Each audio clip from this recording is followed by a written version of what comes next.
జగిత్యాల సభతో కేసీఆర్ స్పీచ్తో టీఆర్ఎస్కి జోష్ వచ్చినట్లేనా మళ్ళీ?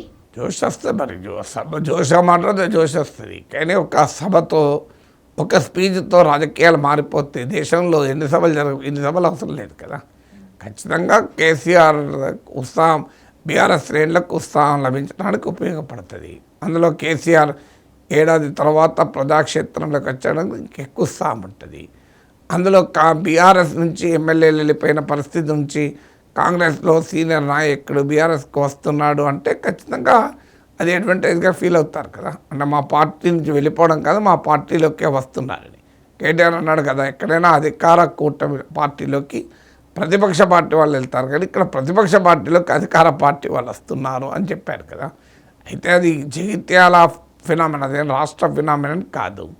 జీవన్ రెడ్డి చేరికతో రాష్ట్రంలో పార్టీల బలాబలాలే మారవు, ప్రజల ఒపీనియన్ కూడా మారదు. ఎందుకంటే అది జీవన్ రెడ్డి వ్యక్తిగతమైన నిర్ణయం, అది ఆయనకు అక్కడ ఇబ్బందిగా ఉంది.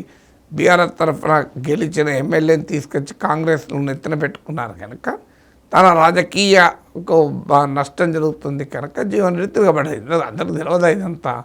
ఇదేదో కాంగ్రెస్ ప్రభుత్వాన్ని ఓడించాలని ప్రజలు అనుకుంటున్నారు కనుక నేను వెళ్తున్నానని నేను చెప్పినా కాంగ్రెస్లో అన్ని పదవులు అనుభవించారు, రేపు రాజ్యసభ సీటు మంత్రి పదవి ఇస్తూ ఉండేవాడే కదా.